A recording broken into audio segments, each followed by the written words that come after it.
পালিয়ে বেড়াতে পারি, হাসরের ময়দানে পালাবার কোনো রাস্তা নেই। আরেকটা আয়াত তুলে ধরি, আরেকটু ক্লিয়ার হবে ইনশাআল্লাহ। আল্লাহ বুঝতে পারছেন তো নাকি? ও ভাইজানেরা, সোনার মানিক যুবকেরা, আব্বারা মায়েরা, কোরআনুল কারিমে 114টি সূরা আছে।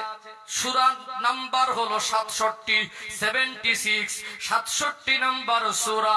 ওই সূরার নাম হলো সূরাতুল মুলক। ওই সূরার দ্বিতীয় নাম্বার আয়াত খুলে দেখবেন, 29 নাম্বার পারার শুরুতে ওই সূরাটা পাবেন।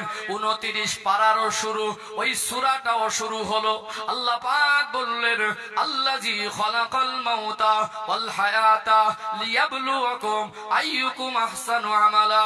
আমি আল্লাহ তোমাদের হায়াত আর মউতের মাঝে একটা সময় নির্ধারণ করে দিয়েছি। আমি আল্লাহ দেখতে চাই তোমরা কতটুকু ভালো কাজ করে আসতে পারো। অর্থাৎ হায়াত আর মউতের মাঝে যে সময়, এটা হলো আমার আপনার হায়াতে জীবন, এটা আমার আপনার হায়াত আর কতটুকু ভালো কাজ করে আসতে পারো, এর একটা যথেষ্ট ব্যাখ্যা দরকার আছে। কারণ আমি যে কটা আয়াত প্রথম থেকে বলেছি সব সূক্ষ্ম ব্যাখ্যা দেওয়ার চেষ্টা করেছি। ভালো কাজ বলতে কতটুকু ভালো কাজ, ওই ভালো কাজটা কি, প্রকৃত ভালো কাজ কোনটা, সেটা আমাদেরকে একটু পরিষ্কার হতে হবে। তা না হলে আমরা আজকে বর্তমান সময় যা কিছু ভালো মনে করছি, যা কিছু ভালো বলছি, যা কিছু ভালো বলে আখ্যায়িত করছি, ওটা প্রকৃত ভালো নয়। তাহলে প্রকৃত ভালোটা কি? আর আমরা যে যা কিছু ভালো বলছি ওটা প্রকৃত ভালো না, এটা আমি কোন দলিলে বলছি, কোন ভিত্তিতে বলছি, সেটা একটু ক্লিয়ার করা দরকার আছে, আছে না নেই? তাহলে এই আয়াত থেকে ইনশাআল্লাহ আমাদের এই জীবন কতটা ঘাটতি সেটা আমরা বুঝতে পারবো। পরিবর্তন তো দরকার আছে, আর ঘাটতিটাও বুঝতে পারবো ইনশাআল্লাহ। অনেক সময় সুস্থতা যেমন দরকার, রোগটা কতটা কঠিন রোগ সেটা যদি জানতে চায়, তাহলে তার সুস্থ হওয়ার আগ্রহ আর একটু বেড়ে যায় না? তাহলে আমাদের কোন রোগে আছে একটু রোগটাও ক্লিয়ার হয়ে যাবে ইনশাআল্লাহ। আসুন প্রকৃত ভালোকে একটু ব্যাখ্যা দেই। আমরা আমাদের চোখে আজকে বর্তমান সময় অনেক কিছু ভালো বলে ঘোষণা করছি, ওটা প্রকৃত ভালো নয়, এরও ব্যাখ্যা ক্লিয়ার হয়ে যাবে ইনশাআল্লাহ। আল্লাযী খালাকাল মাউতা ওয়াল হায়াতা লিয়াবলুয়াকুম আইয়ুকুম আহসানু আমালা। আমি আল্লাহ হায়াত আর মউতের মাঝে তোমাদেরকে একটা সময় নির্ধারণ করে দিয়েছি। ওই সময়টা আমার আপনার হায়াতের জীবন কতটুকু ভালো কাজ করে আমরা যেতে পারি, এটা তো পরীক্ষার জায়গা। এই জীবনের হিসাব তো আল্লাহর কাছে সবাইকে দিতে হবে। ভালো কাজ কতটুকু করতে হবে, সে ভালো কাজটা কি? আমরা যা করি সবটা প্রকৃত ভালো না, একটু ব্যাখ্যা দেই। 3টে পয়েন্ট তুললে ক্লিয়ার হয়ে যাবে ইনশাআল্লাহ। দেখবেন এখন আমাদের সন্তানরা জামা কাপড় পরছে সব ম্যাক্সিমাম খুব কম দামি না।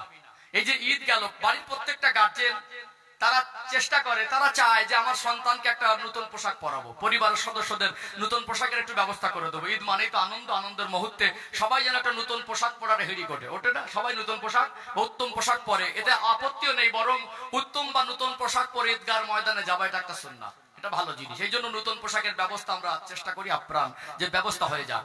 আজকে বর্তমান সময়ে ইয়াং জেনারেশনের মধ্যে কিছু আমার ভাইদের পোশাকের মধ্যে শালীনতা হারিয়ে গেছে না? একটা ভালো মানের কাপড় কিনলো, কাপড়ের কোয়ালিটি বা গুণ দিক থেকে কোন রকম কমতি নেই। কাপড়টা যেমন দামি, দামও বেশি, এবং কাপড়টা কোয়ালিটি সম্পূর্ণ, কাপড়ের মানও খুব ভালো, কিন্তু কাপড়টায় কোনো খেলোয়াড়ের ছবি অথবা কোনো চলচ্চিত্র নায়ক নায়িকার ছবি অথবা কোনো জীবজন্তুর বা প্রাণীর ছবি যুক্ত কোনো পোশাক যদি ইসলাম ধর্মাবলম্বী পরে, শরিয়াতে ধর্মীয় দিক থেকে আপত্তি আছে না নেই? ওটা তো হারাম, জানি কি জানি না। আজকে আমাদের ছেলেরা পড়ছে না, পড়ে না, পড়ছে। এখন ওই পোশাকটা হয়তো বাবা তাকে কিনে দিল, অথবা সে পছন্দ করে কিনলো, ঈদের দিন পরে বেরিয়ে গেল ঘুরতে। আর অনেকে বেরিয়েছে ঘুরতে, বেরিয়ে গেল, ওর বন্ধু বান্ধব বললো তোকে না হেভি লাগছে, তোর জামাটা না খুব ভালো লাগছে। ওর আব্বা বলছে কচি এবারে তোর গেঞ্জিটা না খুব ভালো লাগছে। এখন যদি ওই জামা বা গেঞ্জিতে পোশাকে যদি কোনো জীবজন্তুর বা প্রাণীর কোনো ছবি থাকে বা কোনো খেলোয়াড়ের চলচ্চিত্র নায়িকার ছবি থাকে, বাবা যত ভালো বলুক, বন্ধু বান্ধব যত ভালো বলুক, দাম যত বেশি হোক, কাপড়ের মান যত ভালো হোক, আর ওর নিজের কাছে যত ভালো লাগুক, ওটা কি প্রকৃত ভালো বলে গণ্য হবে? আসলে কোরআন যেটা ভালো বলেছে, আমার নবীর বর্ণনায় যেটা ভালো, আল্লাহর কথায় যেটা ভালো, ইসলাম ধর্মের আইন কানুনে যেটা ভালো, ওটা হলো নিঃসন্দেহে ভালো। ওটা যে ভালো না এটা পৃথিবীর মানুষ প্রমাণ করতে পারবে না। প্রকৃত ভালো আমাদের ইসলাম যেটাকে ভালো বলেছে ওটা ভালো। ইসলাম যেটা ভালো বলে না, আমরা যদি হাজারো ভালো বলে আখ্যায়িত করি, দুনিয়ায় ক্ষণিকের জন্য আমরা মুখের জোরে বলে দেবো ভালো, ওই ভালোর মূল্য কবরে আর আখেরাতে আল্লাহর কাছে 1 পয়সা কোনো মূল্য নেই। কথা বুঝতে পেরেছেন? বুঝতে পারছেন তো নাকি? নেক্সট পয়েন্ট, আরেকটা পয়েন্ট তুলে ধরি, বুঝতে পারবে, আরো সহজ হবে ইনশাআল্লাহ। বর্তমান সময় শহর এলাকায় দেখবেন আমাদের ঘরের মায়েদের মেয়েদের পোশাকে শালীনতা হারিয়ে গেছে। পর্দার বিষয়ে আমি আসবো, পর্দা কেন ফরজ ইসলামে, পর্দা কেন ইসলামে আল্লাহ পাক আইনের মধ্যে রেখেছেন, এর যথেষ্ট ব্যাখ্যা আছে। পর্দা হলে কি হবে, পর্দা না করলে সমাজে কি ঘটছে, তার একটা সুষ্ঠু আলোচনা দরকার আছে, আছে না নেই? আমি প্রসঙ্গে আনবো ইনশাআল্লাহ। জাস্ট এতটুকু বলছি, পর্দাটা ইসলামে ফরজ, কথা ঠিক না বেঠিক? একটা কাপড় কিনে দিলেন আপনি বাবা আপনার মেয়েকে, সেই মেয়েটা হয়তো বা বিয়ে বাড়ি যাবে বা সে পছন্দ করে কিনেছে, পোশাকটা খুব রং কালারের কোনো জবাব নেই, ডিজাইন নকশার কোনো জবাব নেই, কিন্তু পোশাকটা পরলে শরীরের টাইট ফিট, অঙ্গ প্রত্যঙ্গের গঠন বোঝা যায়, যে পোশাকটার মধ্যে সভ্যতার স্বাধীনতা নেই, যে পোশাকটা পরলে পর্দার হক আদায় হয় না। আব্বা ওকে বললো কচি তোর জামাটা খুব ভালো লাগছে, বন্ধু বান্ধব ওর বান্ধবীরা, স্কুলের সাথী সঙ্গীরা, ওর প্রতিবেশী আত্মীয়রা সবাই বললো যে তোমাকে খুব ভালো মানাচ্ছে, তোমার জামাটা তো খুব ভালো, কত নিল, কোথা থেকে কিনে, যেগুলো দেখছি। এখন ওই পোশাকে যদি পর্দার হক আদায় না হয়, ওই পোশাকে যদি শালীনতার চিহ্ন না থাকে, ইসলামের দৃষ্টিকোণ থেকে যদি হারাম হয়, ও পোশাককে আমরা যত ভালো বলে আখ্যায়িত করি, পরনের পরে নিজের কাছে যত ভালো লাগুক, ওটা কি প্রকৃত ভালো বলে গণ্য হবে? প্রকৃত ভালো বলে গণ্য? আমি যে বলছিলাম আমরা যা কিছু ভালো মনে করি, যা কিছু ভালো বলি, ওটা প্রকৃত ভালো নয়। একটু ব্যাখ্যা দিচ্ছি, আর একটা পয়েন্ট, 3 নম্বর পয়েন্ট তুলে ধরছি। ও ভাইজানেরা, সোনার মানিক যুবকেরা, আব্বারা মায়েরা, বর্তমান সময়ে দেখবেন আজকে মানুষ কে কত সুন্দর করে ঘর বানাতে পারে, একটা মানুষের মধ্যে প্রতিযোগিতা শুরু হয়েছে না হয়নি? তোদের গ্রামের মসজিদের থেকে আমাদের গ্রামের মসজিদের ডিজাইনটা সুন্দর বানাবো, আমার বাড়ির পাশের ঘরের থেকে আমার ঘরটা যেন ভালো হয়, ডিজাইন কালারের নকশায় যেন উন্নত হয়, চেষ্টা চালাচ্ছে কি চালায় না? একটা ঘর বানালেন, ঘরের কোনো কাজে কোনো ত্রুটি নেই, ডিজাইন কালারের নকশার কোনো জবাব নেই, রাস্তা দিয়ে মানুষ হেঁটে হেঁটে যায়, মানুষ যত ওই রাস্তা দিয়ে যাতায়াত করে ঘরটাকে দেখে বলে আসলে ঘরটা অনেক সুন্দর, এই ঘরের কোনো জবাব নেই, ডিজাইন কালার অনেক সুন্দর, যতই ভালো বলে আখ্যায়িত করুক, ঘরটা যদি অবৈধ জায়গায় নির্মাণ হয়, ঘরটা যদি কারোর জায়গা আত্মসাৎ করে অবৈধ জায়গায় নির্মাণ করা হয়, আর ঘর নির্মাণে যে অর্থ ব্যয় হয়েছে ওটা যদি সুদ আর ঘুষের টাকায় নির্মাণ করা হয়, দুনিয়ার মানুষ যত ভালো বলে আখ্যায়িত করুক, আল্লাহর নজরে কবরে আর হাসরের জগতে ওই ভালোর কি 1 পয়সা কোনো মূল্য আছে? আছে কি? আমরা যা বলছিলাম, যা কিছু আমরা ভালো মনে করি, ভালো বলে ওটা প্রকৃত? কুড়ে ঘর যদি হয়, হালাল টাকায় যদি হয়, যদি ওই ঘরটা যদি বৈধ জায়গায় হয়, ওটা কিন্তু ভালো, ওটা ভালো। কাপড়ের মান যদি কম হয়, দামেও যদি কম হয়, ওই পোশাকটা পরে যদি স্বাধীনতার পোশাক হিসেবে গণ্য হয়, আল্লাহ যদি সন্তুষ্ট হয়, পর্দার হক যদি আদায় হয়, 2000 টাকার থেকে 200 টাকার পোশাকের মূল্য আল্লাহর কাছে আছে, আছে না নেই? কথা ঠিক না বেঠিক? আচ্ছা, এবারে আমি চতুর্থ পয়েন্টটা, সেটা খুব ভাইটাল, একটু মনোযোগী, একটু দৃষ্টি আকর্ষণ করছে আপনাদের, কারণ আমি একটু মন থেকে কথা বলতে পছন্দ করি। সম্মানিত ভাইরা, একটা বাবা আর মা যখন তার সন্তানকে লালন পালন করেন, ওই সন্তানকে যতদিন লালন পালন করেন, কতদিন, যতদিন সে নিজের থেকে রোজগার ইনকাম না করতে শেখে, তার যাবতীয় অভাব পূরণের চেষ্টা বাবা মা করে। সন্তান যখন বাবা মার বাধ্য থাকে, তখন সন্তানের খারাপই বাবা মা মানুষের কাছে প্রচার করে না, করে কি?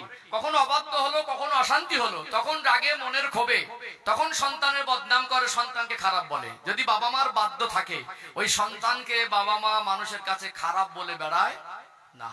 ঠিক একটা চিত্র তুলে ধরি, যখন ছেলেদের বিবাহের পর্যাপ্ত বয়স হয়, তখন বাবা কি বাজারে মার্কেটে বলে বেড়ায় আমার ছেলেটা খারাপ, কেউ আমার ছেলের সঙ্গে মেয়ের বিবাহ দিও না, বলে বেড়ায় কি? যখন একটা গার্জেন, সন্তানের বাবা, তার বৌমা খুঁজতে গেল, অর্থাৎ ছেলের বিবাহ দেবে, একটা ভালো মেয়ের অনুসন্ধান করতে গেল, মেয়ের বাবার বাড়ি পৌঁছে গেল, তাদের সঙ্গে কথোপকথন চলছে, হয় না দেখাশোনা যে পর্বটা আছে, আছে না? সেখানে কি কোনো আব্বা গিয়ে বলে যে আমার ছেলে খারাপ?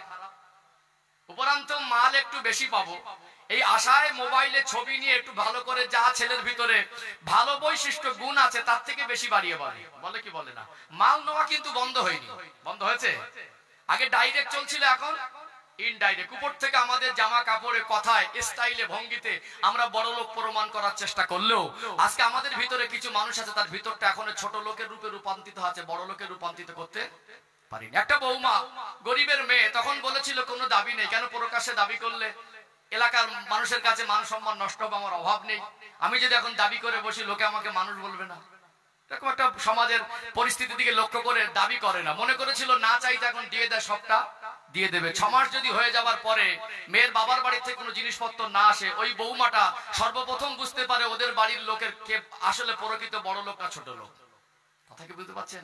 মাল নেওয়া বন্ধ হয়নি। এই জন্য আমরা সবসময় সন্তানদের দাম বাড়াই।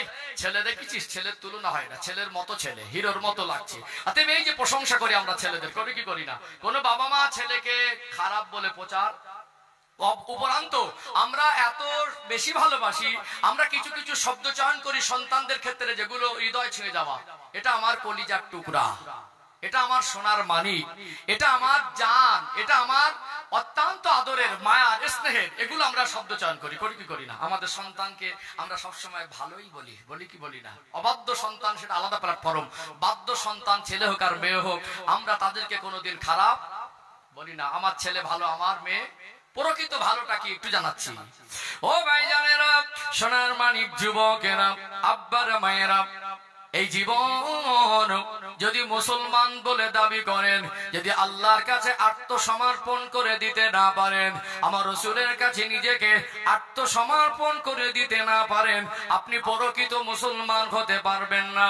আপনি আপনার ছেলে আর মেয়েকে যতই ভালো মনে করেন, মানুষের কাছে যতই ভালো বলেন, তার পরনে যত ভালো পোশাক পরিয়ে দেন, তার চেহারা যত সুন্দর হোক, তার থাকার জায়গা, ঘরের ডিজাইন কালার যত সুন্দর হোক, ঘরে আসবাবপত্রের পরিকাঠামো যত সুন্দর হোক, ওই বাচ্চাটার জীবনের ভিতরে যদি ইসলাম না থাকে, ওই বাচ্চাটার ভিতরে যদি ধর্মীয় আদর্শ না থাকে, ওই মানুষটার জিন্দেগির উপরে যদি আল্লাহ দয়াময় খুশি আর সন্তুষ্ট না হয়, আপনি যতই ভালো বলেন আর ওই ছেলেটাকে তার আত্মীয় স্বজন যতই ভালো বলুক, কবরের হাসরে ও ভালোর 1 পয়সা কোনো মূল্য নেই।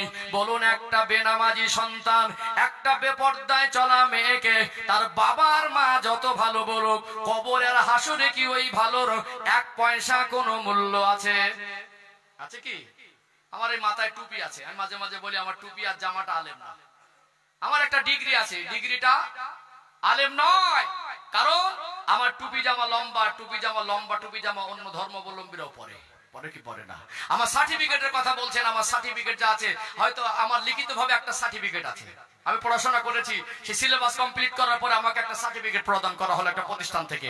মনে রাখবেন, একটা সময় এরকম সার্টিফিকেট প্রদানের কোনো সিস্টেম ছিল না। কথা ঠিক না ঠিক? তারপরে তারা শিক্ষিত ছিল, তারপরে যদি বলে সার্টিফিকেটের মূল্য আছে, আজকে দিনে আমি সার্টিফিকেট নিয়েও যতটা জ্ঞান অর্জন করেছি, অনেক অন্য ধর্ম অবলম্বীরা তারা ইসলামকে নিয়ে গবেষণা করছে, আমার থেকে অনেক জ্ঞানী মানুষ অন্য ধর্ম অবলম্বীদের ভিতরে ইসলাম ধর্ম সম্পর্কে তারা বেশি জ্ঞান অর্জন করেছে, এরকম মানুষ আছে, আছে না নেই? আমার আচরণটা আলেম, আমার কথাবার্তাটা আলেম।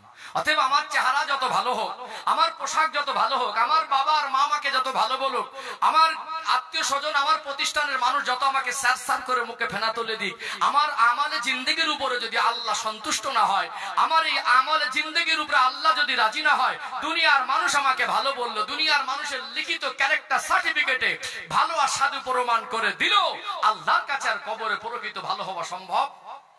এবারে বলুন, আমরা কি আল্লাহর পছন্দের মতো জীবন তৈরি করতে পেরেছি? ঘাটতি আছে না নেই? এই ঘাটতি যদি পূরণ না করি, আল্লাহর কাছে কোনো দাম আমাদের নেই, আল্লাহর কাছে কোনো দাম আমাদের নেই। আল্লাহ আমাদের বোঝার তৌফিক দান করেন, বলেন আল্লাহুম্মা আমিন। আলোচনা বুঝতে পারছেন? অসুবিধা হচ্ছে নাকি? একটু রেসপন্স দেবেন, কারণ এই যে পাগলের মতো একা বকে যাবা, ওই মেজাজের মানুষ আমি না। কি আছে আর নেই, শুনলেন না শুনলেন, কারণ এটা তো আপনারা তো কাঠের পুতুল নয়, আপনারা তো মানুষ। এখানে আমি তো আপনাদেরকে সম্বোধন করেই বলছি, তাহলে আমাকে আপনাদের একটু চোখে মুখে সম্পর্ক রেখে, ভালোবাসা সম্মান রেখে, এক পরিবেশের উপযুক্ত কিছু কথাবার্তা, এবং সেটা ইসলাম ধর্মের মধ্যে কথা বলা দরকার, তাই তো নাকি? আপনারা না থাকতেন তাহলে ফাঁকা মাঠে একা আমি চোখ বন্ধ করে চালিয়ে দিতাম, এটা তো সেরকম নয় পরিবেশ। এই জন্য একটু চোখে মুখে সম্পর্ক থাকলে সময়টা ভালো কাটে, দিতেও ভালো লাগে, দিতেও ভালো লাগে। আল্লাহ কবুল করেন, বলেন আল্লাহুম্মা আমিন। তাহলে বলুন, আমরা কি প্রকৃত আল্লাহর কাছে কোরআনের বর্ণনায়, নবীর কথায় আমরা কি ভালো ওদের অন্তর্ভুক্ত হতে পেরেছি? এটা আমাদের জীবনের বড় ঘাটতি, এগুলো আমাদেরকে আমলে জিন্দেগিতে বাস্তবায়ন করা দরকার। আছে, কারণ এই জীবন কখন কোন মুহূর্তে শেষ হয়ে যাবে আমি জানি না। আল্লাহ বললেন ওয়ালা তামুতুন্না ইল্লা ওয়া আনতুম মুসলিমুন, মরতে যদি হয় পরিপূর্ণ মুসলমান না হয়ে মৃত্যুবরণ করো না। এই কথাটা আল্লাহ কেন বলেছেন আরেকটু উদাহরণ দিয়ে একটু ক্লিয়ার হয়ে যাবে ইনশাআল্লাহ। এখন দেখবেন এই আমাদের বাংলা থেকে সব হাজী সাহেবরা মক্কা মদিনার উদ্দেশ্যে রওনা দিচ্ছে না, দেয় না। যখন আমাদের গ্রামের বা আত্মীয় পরিবারের মধ্যে একজন মানুষ হজের উদ্দেশ্যে রওনা হয়, ওই হাজী সাহেবকে সম্মান করে একটা ভালো কাজে যাচ্ছে আমরা সেই উদ্দেশ্য করে আমরা অন্তত তাকে হজ হাউস বা এয়ারপোর্ট পর্যন্ত ছেড়ে আসি না। এখন হাজী সাহেবকে আগাতে গেলে সেই রকম একটা সাজসজ্জা দরকার আছে না, ভালো একটা পোশাক পরি, গোসল করি, নামাজের সময় হলে নামাজ পড়তে হবে, উপযুক্ত একটা পরিবেশিত সেটিং হয়ে আমরা রওনা হই। মনে করুন এরকম একটা গ্রাম থেকে একজন হাজী সাহেবকে তুলতে যাচ্ছি এয়ারপোর্টে, আর ওই গ্রামের একটা ছেলে মদ খেয়ে এত বেশি পরিমাণ খেয়েছে তার না শারীরিক কোনো কন্ট্রোল আছে না মানসিক কোনো কন্ট্রোল আছে, সবটাই মনের কন্ট্রোলের বাইরে। যেটা হয় কোথায় পা ফেলছে নিজেই জানে না, কি বলছে, মুখের থেকে দুর্গন্ধ, এবং একটা জায়গায় নোংরা পানিতে ড্রেনে পড়ে তার গোটা পোশাকটা একেবারে নোংরা, দুর্গন্ধযুক্ত একটা পানি কাদা তার গায়ে লেগে আছে, আর এবং তার মুখের থেকে দুর্গন্ধ, এবং তার নিজের ব্যালেন্সটাও নিজের কাছে নেই।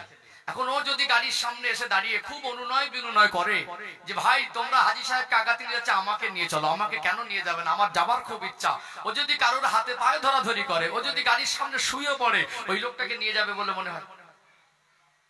কারণ কি, যে জায়গাটায় যাচ্ছি, যেখানে আমরা যাচ্ছি, আমরা যে পরিবেশে বর্তমান অবস্থান করছি, এই পরিবেশে তোমাকে নেওয়ার মতো পরিস্থিতি তুমি নেই, এই জন্য তোমার এই পরিবেশের জন্য উপযুক্ত মনে হচ্ছে না। তুমি যদি হাজারো কান্নাকাটি করো, তুমি যদি পা জড়িয়েও ধরো, তুমি যদি গাড়ির সামনে শুয়েও পড়ো, তোমাকে নিয়ে যাওয়া সম্ভব। তুমি যদি উপযুক্ত তোমাকে আমাদের সঙ্গী হিসাবে তৈরি করতে পারতে, তোমাকে গাড়ির সামনে শুয়ে পড়তে হতো না, এত জোর করতে হতো না। তোমার জন্য হয়তো একটু হালকা অনুরোধে জায়গা না থাকলেও 3 জনের জায়গায় 4 জন একটা জায়গা করে দিতাম। কথা ঠিক না বেঠিক? অতএব এই যে মসজিদ, মনে করুন আপনাদের এই গ্রাম কাজীপাড়া না, এই কাজীপাড়া গ্রামের সব থেকে জ্ঞানীগুণী মানুষ, শিক্ষিত মানুষ, দিনদার মানুষ, সম্মানী মানুষ, ওই মানুষটা গোসল করে ভালো একটা জামা পরেছে, মসজিদে ঢুকবেন। এখন বাড়িতে বাচ্চারা আদর হয়, আদর করে বাচ্চাকে কোলে ওঠালেন, বাচ্চা একটু পায়খানা করে দিল, জামায় পায়খানা করে দিল। যত বড় জ্ঞানী হোক, দিনদার হোক, ধনী হোক, শিক্ষিত হোক, যত সম্মানী হোক, যত বুঝদার হোক, ওই লোকটা ওই নোংরা জামা পরে মসজিদে ঢুকতে পারবে? ওর বিবেককে বাধা দেবে। মসজিদ পবিত্র জায়গা, এখানে যেতে গেলে পবিত্র হয়েই যেতে হয়। নামাজের জন্য যদি পবিত্রতা অর্জন না করি, অপবিত্র শরীরে নামাজ হবে না। তাহলে মসজিদে যেতে গেলে পবিত্র হয়ে যেতে হয়, হাজী সাহেবকে আগাতে গেলে উপযুক্ত নিজেকে তৈরি করতে হয়। অতএব আল্লাহর ঘর যেমন পবিত্র, আমরা যেমন কোথাও যেতে গেলে পবিত্র পরিবেশে মিশতে গেলে নিজেকে পবিত্র করে নেই, সেই পরিকাঠামোর উপযুক্ত করে নেই, পরিবেশের উপযুক্ত করে নেই, ঠিক তেমনি আল্লাহর জান্নাত আরো বেশি পবিত্র। দুনিয়া কখনো মসজিদে মিটিং হলে একটু মানুষ গরম হয়, ঝামেলা হয়, হাঁকাহাঁকি হয়। আল্লাহর জান্নাতে ঝগড়া নেই, আল্লাহর জান্নাতে হিংসা নেই, আল্লাহর জান্নাতে মারামারি নেই, আল্লাহর জান্নাতে রাগারাগি নেই, আল্লাহর জান্নাতে পেশাব পায়খানার কোনো জায়গা। মসজিদে যেতে গেলে পবিত্রতা অর্জন করে যেতে হয়, আল্লাহ জান্নাতে যেতে গেলে আমালে জিন্দেগি পবিত্র করতে হয়। অতএব একটা হলো ইসলামের দৃষ্টিতে হারাম, নিষিদ্ধ, আর একটা বিষয় হলো সেটা করণীয়, একটা আদেশ, একটা নিষেধ। যা কিছু ইসলাম ধর্মের মধ্যে আদেশ হিসাবে এসেছে, যা কিছু কোরআনে আদেশ করা হয়েছে, যা কিছু নবীর মাধ্যমে আল্লাহ পাক আদেশ দিয়েছেন, সবটা আদেশ মানুষ জাতির কল্যাণের জন্য। যা কিছু নিষেধ করা হয়েছে, প্রত্যেকটা নিষেধ বাণী মেনে নেওয়ার ভিতরে মানুষ জাতির কল্যাণ আছে। বলুন সুবহানাল্লাহ। যেগুলো খারাপ, যেগুলো নোংরা, সেগুলো নিষেধ করা হয়েছে, যেগুলো অকল্যাণকর সেগুলো নিষেধ করা হয়েছে, যেগুলো মানুষের জন্য ক্ষতি সেগুলো নিষেধ করা হয়েছে। অতএব যেগুলো করলে গোনা বলি ওটা নোংরা। মানুষ কি বলে, ওর চরিত্র নোংরা, ওর কথাবার্তা নোংরা, ওর আখরাক নোংরা, ওর কর্ম নোংরা, ওই মানুষটা নোংরা বলে না। অতএব গোনার কাজটাই হলো নোংরা কাজ। আল্লাহ জান্নাতে যেতে গেলে আখলাক চরিত্রকে পবিত্র করতে হবে, মনুষ্যত্বকে পবিত্র করতে হবে, চিন্তাধারাকে পবিত্র করতে হবে, বাহ্যিক আভ্যন্তরীণ দুটোকেই পবিত্র করতে হবে, তবেই আল্লাহ জান্নাতের উপযুক্ত হওয়া যাবে। যতক্ষণ না পর্যন্ত আল্লাহর হুকুমকে আমরা আমালে জিন্দেগিতে বাস্তবায়ন করতে না পারছি, আমরা মন মর্জি চলবো, আমরা গোনার কাজে লিপ্ত থাকবো, এই নোংরা জীবন নিয়ে আল্লাহ জান্নাতে যাওয়া সহজ হতে পারে না। এই জন্য আল্লাহ বলেছেন খাটিয়া উঠবার আগে, কাফন নামক কাপড়টা পরিধান করার আগে পরিপূর্ণ মুসলমান না হয়ে মৃত্যুবরণ করোনা, আমি মদ খেয়ে মারা গেলাম, রাস্তার ধারে পড়ে থাকলাম, আমাকে পোস্টমর্টেম করা হলো, রিপোর্ট এসে গেল অধিক পরিমাণে অ্যালকোহল পাওয়া গেল, কাউকে গলা ধাক্কা দিয়েছি নির্দোষে, পয়সা খেয়ে কাউকে অবিচার করেছি, ক্ষমতার বলে কারোর জায়গা আত্মসাৎ করেছি, আমি মরণের পরে আমার টাকা পয়সার ক্ষমতা ছিল, আমার সন্তানরা যদি দোকান থেকে সব থেকে দামি কাপড় কিনে এনে দেয়, আমার গায়ে যদি পৃথিবীর সব থেকে দামি খুশবু লাগিয়ে দেয়, পৃথিবীর সব থেকে বড় ইমাম কিনে দিয়ে আমার জানাজা যদি পড়িয়েও দেয়, কবরে গেলে আমার ওই নোংরা জীবনটাই এটা আল্লাহর কাছে নোংরা বলেই গণ্য থাকবে। কথা ঠিক না বেঠিক? এই জন্য স্বচ্ছ জীবন যদি না যাপন করি, আল্লাহর পছন্দের জীবন তৈরি করতে যদি না পারি, টাকা থেকে, সম্পদ থেকে, গাড়ি থেকে, দামি কাপড় পরেও আল্লাহর কাছে প্রিয় হওয়া সম্ভব নয়। আল্লাহর পছন্দের জীবন তৈরি করা দরকার আছে না নেই? জাস্ট সাহাবাদের একটা উদাহরণ দিয়ে আমি এই জীবন ব্যবস্থাকে কিভাবে আমাদের জিন্দেগিতে বাস্তবায়ন করব একটু সে আলোচনায় ফিরে আসবো ইনশাআল্লাহ। ও ভাইজানেরা, সোনার মানিক যুবকেরা, আব্বার মায়েরা, নবী আমার সোনার জবানে বললেন, আসহাবিকান নুজুম বিআইয়িহিম ইক্তাদাইতুম ইহতাদাইতুম। আমার এক একটা সাহাবা হলো নক্ষত্রের সমতুল্য।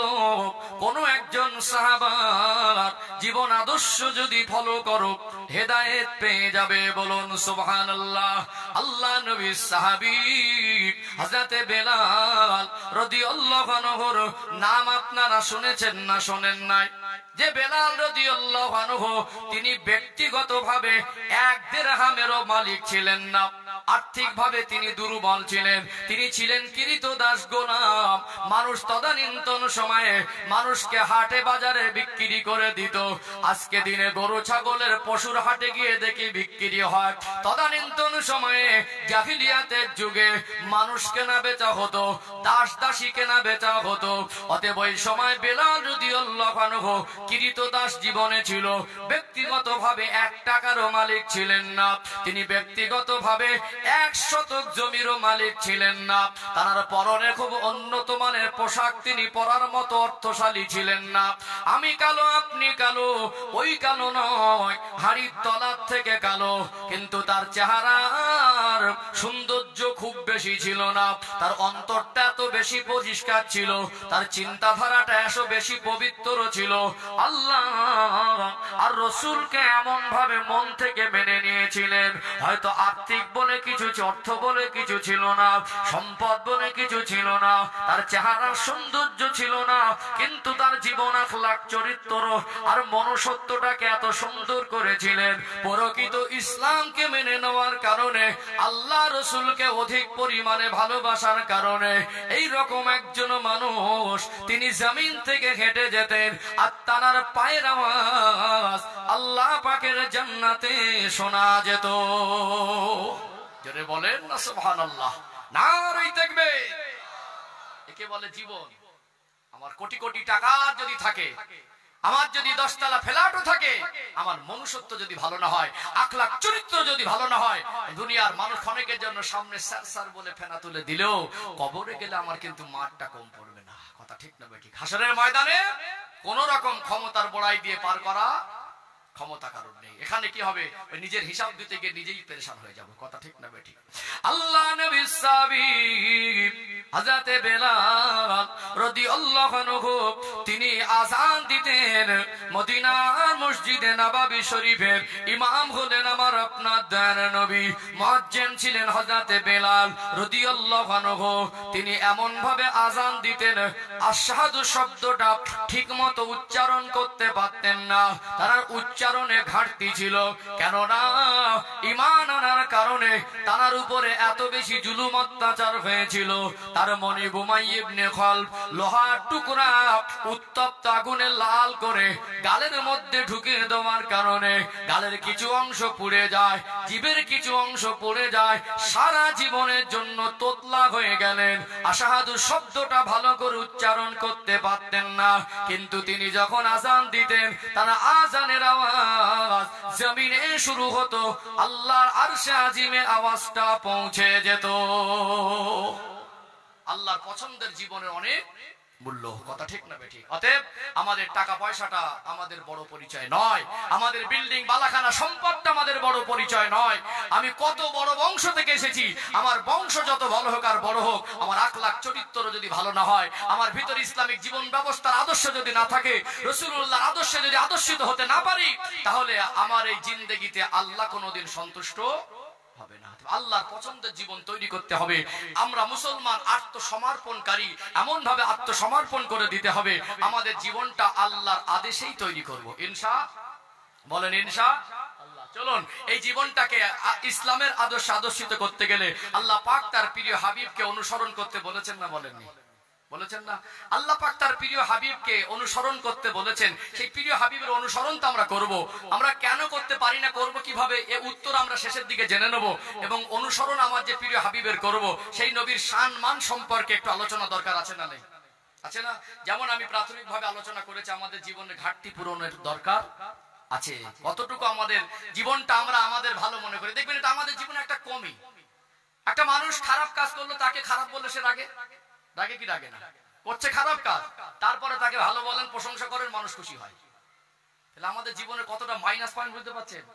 আমি যদি খারাপ হই, আমাকে খারাপও বলা যাবে, এটা আমার বিচার। আর আমি যদি খারাপ হই, আমাকে ভালো বললে খুব খুশি হয়ে যায়, এটা আমার বিচার। আসলে কি আমরা আমাদের নিজের বিবেক ঠিক জায়গায় দাঁড় করাতে পেরেছি? কি মনে হয়? আজকে দিনে দেখবেন মানুষ, কাউকে আপনি খারাপ বলবেন রেগে যাবে, সে খারাপ হলে তাকে ভালো বলবেন, সে খুশি হবে, সে ভালো বললে খুশি হয়। কিন্তু আমরা নিজের জীবন নিয়ে মূল্যায়ন করা ভুলে গেছি। আসলে আমি কতটা ভালো, আসলে আমি কতটা খারাপ, আমাদের জীবনে কতটা ঘাটতি। এই জন্য আমাদের জীবন পরিবর্তন করা কিছুটা কঠিন হয়ে গেছে। আমরা আমাদের নিজের জীবন নিয়ে মূল্যায়ন করা ভুলে গেছি। এই জন্য আমাদের জীবনটা, আমরা আমাদের নিজেদের বিবেককে নিজের জায়গা ঠিক রাখতে পারিনি, যার কারণে আমাদের জীবনটা পরিবর্তন করা অনেকটা কঠিন হয়ে যাচ্ছে। আমরা ভুল করেও বলি ঠিক করছি, আমরা অন্যায় করে বলছি আবার করব। এই জন্য আমাদের জীবনটা পরিবর্তন কিছুটা কঠিন হয়ে যাচ্ছে। কথা ঠিক না বেঠিক? চলুন আল্লাহ পাক তার প্রিয় হাবিবকে সৃষ্টির মধ্যে শ্রেষ্ঠ করেছেন। সেই প্রিয় হাবিবকে আল্লাহ পাক কেমন উপযুক্ত করেছেন পৃথিবীর মানুষের জন্য, আল্লাহ পাক কেমন অনুসারী করেছেন, সেই নবীর সম্পর্কে একটু তথ্য জানা দরকার আছে না নেই? যে নবীকে অনুসরণ না করলে মুমিন হতে পারবো না, যে নবীর অনুসরণ করা আমার আপনার জন্য ফরজে আইন। কারণ এটা আল্লাহর কথা, এটা আল্লাহর কথা। অতএব নবীর অনুসরণ যদি না করি, আমরা প্রকৃত আল্লাহর প্রিয় বান্দাদের অন্তর্ভুক্ত হতে পারবো না। তাহলে সেই নবীর কে আল্লাহ পাক কেমন ভাবে তৈরি করেছেন, কেমন আমাদের নেতা, কেমন ভাবে তাকে আমরা অনুসরণ করব, অতএব আমাদের রাসূল কেমন আমাদের জন্য আদর্শ, একটু তার সম্পর্কে আমাদের জানা দরকার আছে। তাহলে ইনশাআল্লাহ আমাদের আগ্রহ বেড়ে যাবে। আমি এখানে মেসেজ দেব, জাতি ধর্ম বর্ণ নির্বিশেষে আমার রাসূলকে আমরা কেন জান প্রাণ দিয়ে ভালোবাসি, আমার রাসূলকে আমরা কেন কলিজা দিয়ে ভালোবাসি। আজ 1400 বছর প্লাস যদি হয়ে যায় আমার রাসূলের ওফাত, আজকে আমরা কেন সেই রাসূলের শানে কেউ ছোট বড় কথা বললে, কটূক্তি করলে কেন আমাদেরকে এত কষ্ট হয়, কেন আমরা প্রতিবাদে সরব হই? একটুকু আমাদেরকে আমার রাসূল সম্পর্কে, আমার হাবিবের সম্পর্কে, আমাদের প্রিয় নবী সম্পর্কে একটু যদি তাদের কাছে মেসেজ পৌঁছাতে পারি, তাদেরও কিছু ধারণা ক্লিয়ার হয়ে যাবে ইনশাআল্লাহ। কথা ঠিক না বেঠিক? চলুন আমাদের নবী সম্পর্কে একটু ধারণা ক্লিয়ার করে নেই, তাহলে ইনশাআল্লাহ সেই নবীর অনুসরণ করার আগ্রহ আমাদের মধ্যে তৈরি হবে, বেড়ে যাবে ইনশাআল্লাহ। ও ভাইজানেরা, সোনার মানিক যুবকেরা, আব্বারা মায়েরা, আল্লাহ দয়াময় তার সৃষ্টি জগতের মধ্যে আমার আপনার দয়ার নবী, মায়ার নবী, রাহমাতুল লিল আলামিন হুজুরকে সবথেকে বেশি সম্মানিত করেছেন। বলুন সুবহানাল্লাহ। এর কয়েকটা তথ্য আর রেফারেন্স তুলে ধরে সহজে বুঝতে পারবেন। আমার আপনার নবীর শানে আল্লাহ পাক কোরআন শরীফে বললেন, ওয়ারফা'না লাকা যিকরাক, আমি আমার হাবিবের সব জিকির, সম্মান, মর্যাদা, মর্তবাটাকে আমি আল্লাহ বুলন্দ করে দিয়েছি, বৃদ্ধি করে দিয়েছি, বাড়িয়ে দিয়েছি। বলুন সুবহানাল্লাহ। আমার আপনার নবীর সম্মান, মাকাম, মর্যাদার কথা 2-4 ঘন্টায় বলে শেষ করা যাবে না। হয়তোবা আমাকে কম বেশি 2 ঘন্টার জন্য এখানে বসিয়েছেন। 2 ঘন্টা, 2 দিন, 2 মাস, 2 বছর, 200 বছর ধরে তার জীবনের বৈশিষ্ট্য বলে শেষ করা যাবে না। কেননা আল্লাহ সৃষ্টির মধ্যে মানুষ জাতি শ্রেষ্ঠ, আর মানুষ জাতির মধ্যে নবীগণেরা শ্রেষ্ঠ, আর নবীদের মধ্যে আল্লাহ পাক আমার আপনার নবীকে ইমামুল আম্বিয়া অর্থাৎ নবীদেরও ইমাম বানিয়েছেন। বলুন সুবহানাল্লাহ। যার অর্থই হলো আল্লাহ সৃষ্টি জগতের মধ্যে আমার আপনার নবীকে আল্লাহ পাক সবথেকে বেশি শ্রেষ্ঠত্ব দিয়েছেন। বলুন সুবহানাল্লাহ। আমাদের নবী সবথেকে সৃষ্টি জগতের মধ্যে সম্মানী। এই জন্য আমার নবী জীবনের কয়েকটা বৈশিষ্ট্য যদি তুলে ধরি, জ্ঞানী শিক্ষিত মানুষ সর্বধর্ম অবলম্বীর মানুষের কাছে তুলে ধরা হয়, পৃথিবীর সর্বস্তরের মানুষের কাছে তুলে ধরা হয়, ওই মানুষগুলো আশ্চর্য হয়ে যাবে। কারণ আবারও বলছি, আমার নবী জিন নয়, ফারিস্তা নয়, মানুষ। আমরা সবাই এখানে যারা আছি আমরা মানুষ, কিন্তু আমরা যে ক্যাটাগরির মানুষ, আমরা যে কোয়ালিটি কোয়ান্টিটির মানুষ, আমার নবী ওই ক্যাটাগরির কোয়ালিটি কোয়ান্টিটির মানুষ নয়। আমরা সাধারণ মানুষ, আমাদের জীবনটা সাধারণ।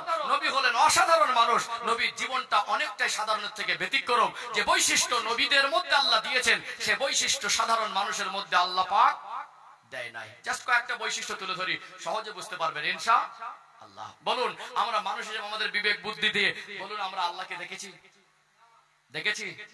আমাদের নবী ব্যতীত কোন নবী রাসূল সরাসরি আল্লাহকে দেখেছেন? কোন ফারিস্তা দেখেছেন? কোন মাখলুক দেখেছেন? সিওয়ায়ে মেরে নবী কে রব कैसा है कोई भी नहीं देखा। আল্লাহ পাক কেমন, আমার নবী ছাড়া আল্লাহ পাককে সরাসরি আর কেউ এইভাবে দেখেননি, আমার নবী যেমন ভাবে দেখেছেন। অতএব সৃষ্টিকর্তাকে আল্লাহ দেখা বৈশিষ্ট্য একমাত্র সৃষ্টি জগতের মধ্যে আমার নবী ব্যতীত অন্য কারোর ভিতরে পাওয়া যায় না। অতএব আমার নবী যে সৃষ্টির মধ্যে শ্রেষ্ঠ, আমার নবীকে আল্লাহ পাক যে বেশি ভালোবাসেন, এটা তার জ্বলন্ত উদাহরণ। কথা ঠিক না বেঠিক? 2 নাম্বার পয়েন্ট, খুব আমি একদম গবেষণামূলক কথা বলি, মনে রাখবেন। ফালতু কথা বলা মানুষ আমি নয়, আমি মেপে কথা বলি। অনেক জ্ঞানী শিক্ষিত মানুষ আছেন, আমার ভাষা ভঙ্গি শব্দ চয়নের আলোচনার মাত্রা পয়েন্ট বলে দিচ্ছে আমি কোন পয়েন্ট আলোচনা করছি। কথা ঠিক না বেঠিক? সম্মানিত ভাইরা, আমি চাইলে আপনাদের, আমি আবার একবার রিপিট করছি, আপনাদের মন জয় করতে পারতাম। আমি এখানে মন জয় করার জন্য কথা বলি না, আপনাদের মন জয় করা সহজ।